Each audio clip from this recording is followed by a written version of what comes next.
नमस्कार, curio bytes में आपका स्वागत है। आज हम एक ऐसे रहस्य में उतरेंगे जिसे वैदिक ज्योतिष आत्माओं का अदृश्य संगम कहता है, नाड़ी दोष। ये दोष सिर्फ ग्रह नक्षत्र का खेल नहीं है, बल्कि यह दो आत्माओं के जीवन की गहराई में छिपी ऊर्जा की टकराहट और सामंजस्य की कहानी है।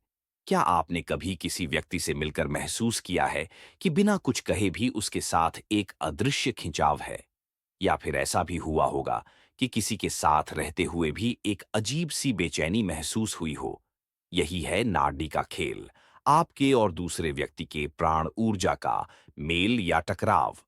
वैदिक ज्योतिष कहता है कि जब हम जन्म लेते हैं, उसी क्षण हमारे भीतर एक खास नाड़ी ऊर्जा स्थापित हो जाती है। ये ऊर्जा तीन प्रकार की होती है: आदि नाड़ी, मध्य नाड़ी और अंत्य नाड़ी। ये नाड़ियां सिर्फ शरीर की नसों या श्वास प्रश्वास की धाराओं की बात नहीं करती, ये हमारी आत्मा की भाषा है। ये बताती हैं कि हमारा मन, शरीर और प्राण किस लय में चलते हैं। आदि नाड़ी वाले लोग आग की तरह होते हैं, ऊर्जावान, तेज, निडर और हर चीज को तुरंत करने वाले। वे शुरुआत के मास्टर होते हैं, लेकिन धैर्य उनका सबसे बड़ा इम्तिहान होता है। मध्य नाड़ी वाले लोग संतुलन के प्रतीक हैं, न तो बहुत तेज न बहुत धीमे। वे सोच समझकर कदम बढ़ाते हैं और कठिन परिस्थितियों में भी शांत रह पाते हैं। अंत्य नाड़ी वाले लोग गहराई और रहस्य के मालिक होते हैं। ये लोग धीमे लेकिन बहुत गहरे होते हैं।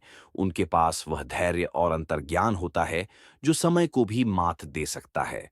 अब सवाल ये उठता है कि विवाह या साझेदारी में ये नाड़ियां क्यों महत्वपूर्ण हैं? क्योंकि नाड़ी दोष तभी बनता है जब दोनों व्यक्तियों की नाड़ी एक जैसी हो। वैदिक ऋषियों के अनुसार अगर पति पत्नी की नाड़ी समान है, तो उनकी ऊर्जा तरंगें एक जैसी धुन बजाती है। ये सुनने में अच्छा लगता है, लेकिन समस्या तब होती है जब ये तरंगें बहुत अधिक एक जैसी हो जाती हैं। तब रिश्ते में ऊर्जा का आदान प्रदान ठहर जाता है, जैसे नदी का पानी रुक जाए और उसमें सड़ांध आने लगे। यही कारण है कि नाड़ी दोष को कई बार गंभीर माना गया है। इससे रिश्ते में तनाव, स्वास्थ्य समस्याएं और संतान संबंधी कठिनाइयां आ सकती हैं। लेकिन याद रखिए, ज्योतिष फैसला नहीं, रास्ता दिखाता है। हर नाड़ी दोष रिश्ता तोड़ने का कारण नहीं होता। अगर दो लोगों के बीच प्रेम, सम्मान और आध्यात्मिक जुड़ाव है, तो ये दोष भी कमजोर पड़ सकता है। शास्त्रों में नाड़ी दोष के उपाय भी बताए गए हैं। गणपति या महादेव की विशेष पूजा, रुद्राभिषेक और विशिष्ट मंत्र जाप। कभी कभी कुंडली में अन्य योग जैसे भिन्न राशि स्वामी या चंद्र कुंडली में अनुकूल दृष्टि नाड़ी दोष के प्रभाव को पूरी तरह समाप्त कर देते हैं। तो अगली बार जब आप किसी रिश्ते के बारे में सोचें, सिर्फ बाहरी स्वभाव या आदतों को न देखें। थोड़ा उस अदृश्य ऊर्जा की भी जांच करें जो आपकी आत्मा और उसकी आत्मा के बीच बह रही है। क्योंकि नाड़ी सिर्फ शरीर में नहीं, यह आत्मा के तारों में बहने वाली वह धुन है जो या तो आपके जीवन को एक मधुर गीत बना सकती है या एक अनसुना अधूरा संगीत। इस ब्रह्मांडीय यात्रा में हमारे साथ अंत तक बने रहने के लिए आपका आभार।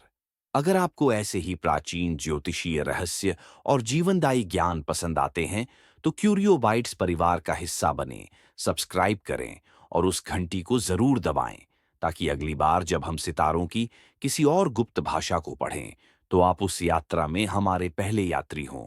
याद रखें, ज्ञान ही शक्ति है और सही समय पर सही ज्ञान ही आपकी किस्मत बदल सकता है।